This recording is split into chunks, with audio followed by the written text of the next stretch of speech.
stories za mapenzi. Mfano wa kwanza ni wewe, hadi marafiki zangu wananicheka.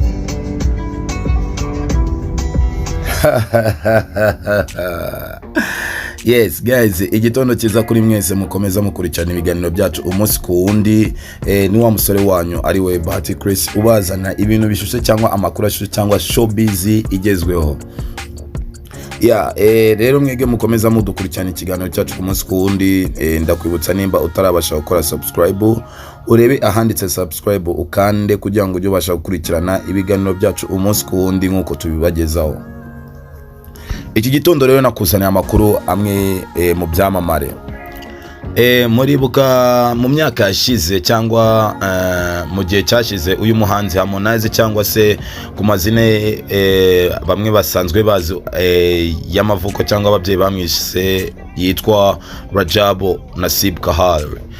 Uyu muhanzi rero w'icyamamare Harmonize wakuriye muri rap yitwa Wasafi ya Diamond Platinum, ariko muri ubu ngubu akaba yifitiye rebo yibita Konde Gang.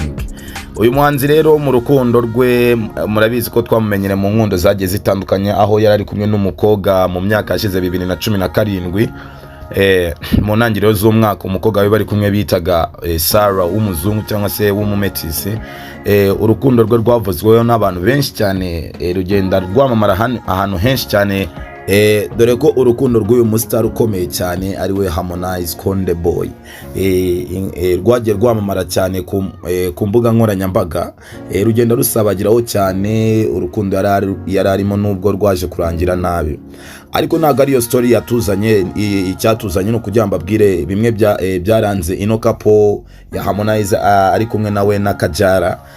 Iyi couple mubyibuke ko kuri Saint Valentin nibwo ibintu byose byaje kujya hanze, ariko na mbere yaho mubyibuke nanone dore Harmonize yakunda gupostinga no mukobwa amupostinga cyane, bigaragara ko yari ari mu rukundo cyane, urukundo rwinshi cyane. Ariko nyuma yaho none abantu baje kubimenyera ni kuri post cyangwa se kuri video cyangwa kuri status uyu mukobwa yaje gushira ku rubuga rwe rwa Instagram.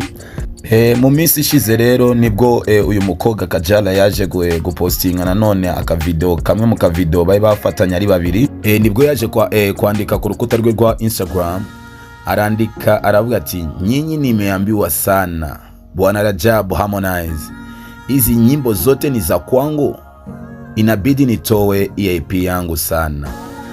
Tracker number 4 inatoka siku ya 6, mutasikiliza mutakuja kuniambia my favorite song. Nibwo Harmonize nawe yahise commentinga hasi aravuga ati you have changed my life, let me keep sing for you. Tuza gorekezwa no tu emoji tw'imitima twinshi cyane hasi, n'undi araza commentinga aravuga ati uyu jamaa wallahi naimba, wallahi nakubali sana.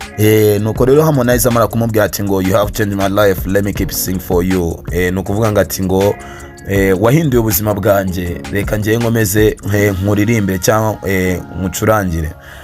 Nuko rero ntago ari so comment gusa zagiye zirangirira aho ngari, n'izindi ziri hasi cyane, zigiye zibashigikira. Izindi zibwira Kajala ngo umusore wacu amujyanye mu rukundo ntakimenya akazi, ntakimenya gukurikirana music industry yiwe, ngo amenye yuko ari yo business yiwe. Dore ko murabizi guys, iyo umuntu ari mu rukundo ubundi atari rwa rukundo rwo kubeshanya cyangwa rw'uburyarya, murabizi ukuntu umuntu aba ameze, cyangwa murabizi impinduka agenda agira mu buzima, cyangwa iyo bitaguteje imbere cyangwa bigusubiza inyuma.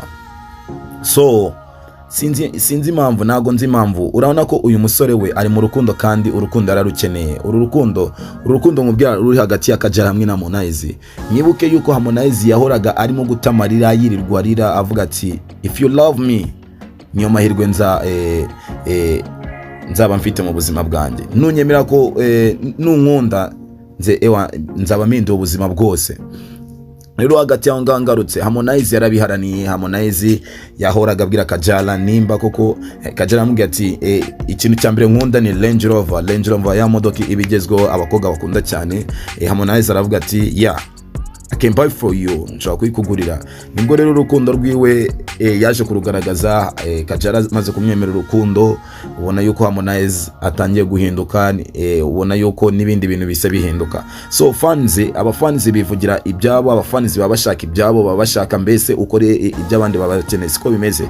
Ariko icyo nakubwira, nimba iyo uharaniye urukundo rwa mugenzi wawe, nawe haranira ibyawe, yishimira yuko waba mu byishimo, nawe ukishimira yuko nawe yaba mu byishimo. So guys, rero ndakwibutsa yuko rero mumbabare cyane kabisa, ndabasabye wowe uzi kurimo kureba video yacu yo kuri The Truth Inside, ndagusaba ujye utera na comment ndetse unatere like. Tuba dukeneye ibitekerezo byanyu, twumve ibitekerezo byanyu, tumenye icyo twakosora, tumenye n'ibindi twakongeramo.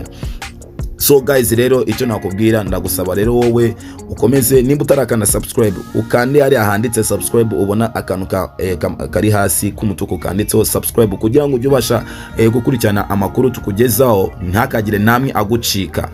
Guys, be careful kabisa, ntukibagirwe icyo kintu, ntukajye ukibagirwa, kugira ngo nanjye ingenza kabisa nyiyashiraho ngaho hasi, imitemenya yuko amakuru yakugezeho. So twaturi rero kuri ku makuru cyangwa kuri history ya Konde Boy cyangwa se Harmonize, ibirushijeho cyangwa indi story ya Harmonize tuzayibagezaho, najya mbagezeho ino nkuru ya mbere yuko urukundo rwe rurimo ruravugwa cyane kuruta uko ushaka kubitekereza.